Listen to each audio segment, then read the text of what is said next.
बड़वापुर गांव की सुबह हमेशा कड़क धूप और धूल के साथ शुरू होती थी। हर घर में किसी न किसी की मजबूरी, किसी का रोना, किसी की दवाइयों की कमी रहती थी। पर इनमें सबसे ज्यादा गरीबी का दर्द झेल रहा था कालूराम। उसका कच्चा घर दूर से ऐसा लगता था जैसे किसी ने मिट्टी को जमाकर एक घोंसला बना दिया हो। दीवारें हाथ लगाने पर टूट जाती, छत टपकती, दरवाजों में दरारें थीं और आंगन में बस सूखी घास उड़ती रहती। बड़वापुर नाम के छोटे से गांव में कालूराम नाम का एक गरीब किसान अपनी पत्नी धनिया और 2 बच्चों चीकू और रानी के साथ रहता था। मिट्टी का घर, टूटी छत और खेत में सूखी फटी जमीन, यही उनकी दैनिक जिंदगी थी। कई कई दिन ऐसा होता था कि घर में सिर्फ एक बार ही खाना बनता था, वह भी मुश्किल से। चूल्हे पर पकी रोटियों की खुशबू से पहले ही बच्चों की आंखें भर आती थीं, क्योंकि उन्हें पता था कि पेट भरकर खाना उन्हें शायद ही मिलता। कालूराम रोज सुबह उम्मीद के साथ खेत में जाता, पर सूखी मिट्टी जैसे उसका मजाक उड़ाती। फिर भी वह मुस्कुराकर बच्चों से कहता, एक दिन सब ठीक होगा। पर कब, यह कोई नहीं जानता था।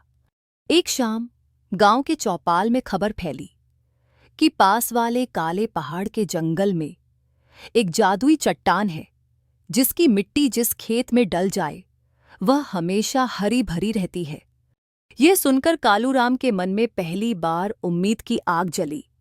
लेकिन उसी जंगल के बारे में डरावनी बात भी मशहूर थी।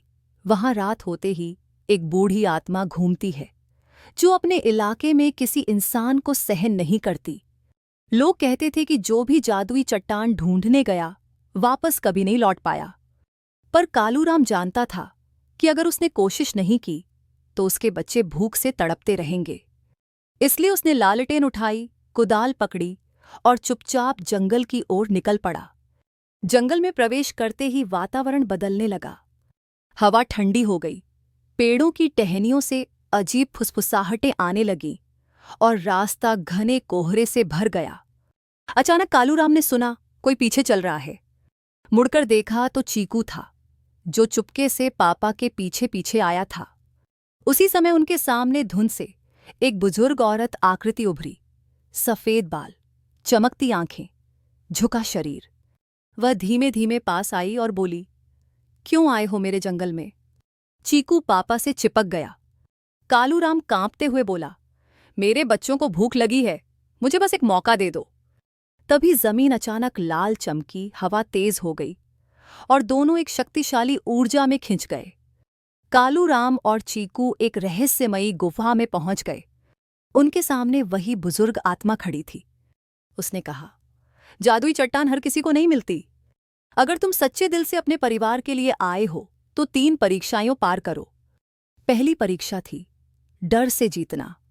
गुफा में हजारों भूत छाया प्रकट हुई, मगर कालूराम ने चीकू को पकड़ा और बोला, मैं डरकर अपने बच्चों को भूखा नहीं छोड़ सकता।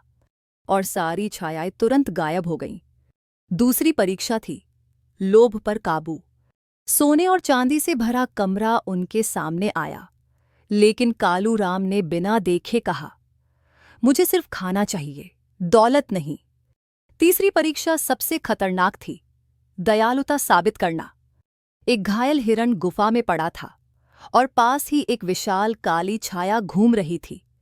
कालूराम जानता था कि पास जाने पर छाया हमला कर सकती है, पर फिर भी वह दौड़कर हिरण को गोदी में उठा लाया और उसके घाव पर कपड़ा बांधा। इसी दयालु कर्म से गुफा अचानक रोशनी से भर गई। उसी क्षण बूढ़ी आत्मा अपने वास्तविक रूप में बदल गई, एक तेजस्वी वनदेवी। उसने कहा, तुमने साबित कर दिया कि तुम्हारे दिल में लोभ, डर और क्रूरता के लिए जगह नहीं। तुम सच्चे किसान हो। वनदेवी ने कालूराम को जादुई चट्टान की मिट्टी से भरा कटोरा दिया और बोली, इस मिट्टी से तुम्हारी किस्मत बदल जाएगी।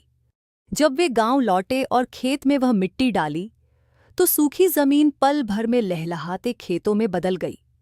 गेहूं, धान, बाजरा, हर फसल ऐसे उगने लगी जैसे खुद धरती ने आशीर्वाद दे दिया हो। कालूराम का परिवार पहली बार भर पेट खाना खा पाया। कुछ महीनों में वह गांव का सबसे दयालु और मददगार किसान बन गया। उसने कसम खाई, मेरी तरह कोई बच्चा भूखा नहीं रहेगा। और उसकी नई जिंदगी यहीं से शुरू हुई। अब तीसरा और अंतिम रास्ता बचा था। यह रास्ता बिल्कुल शांत था, जैसे किसी मंदिर जैसा। बीच में एक छोटा सा तालाब था, जिसमें एक घायल हिरण पड़ा कांप रहा था।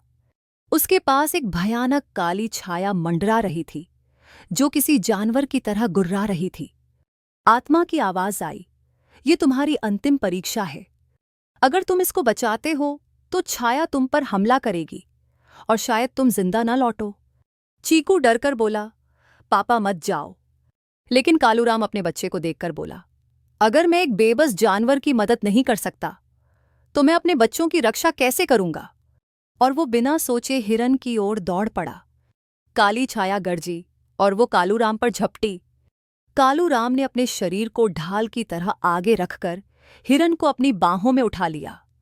अचानक पूरी गुफा रोशनी से भर गई। छाया हवा की तरह गायब हो गई।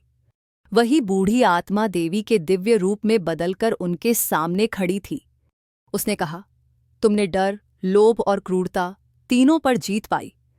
तुम सच्चे किसान हो। तुम्हारी गरीबी मिटेगी। देवी ने एक कटोरी में जादुई मिट्टी भरकर दी और बोली, इसे अपने खेत में डाल देना। तुम्हारी किस्मत बदल जाएगी। कालूराम और चीकू गुफा से बाहर निकले।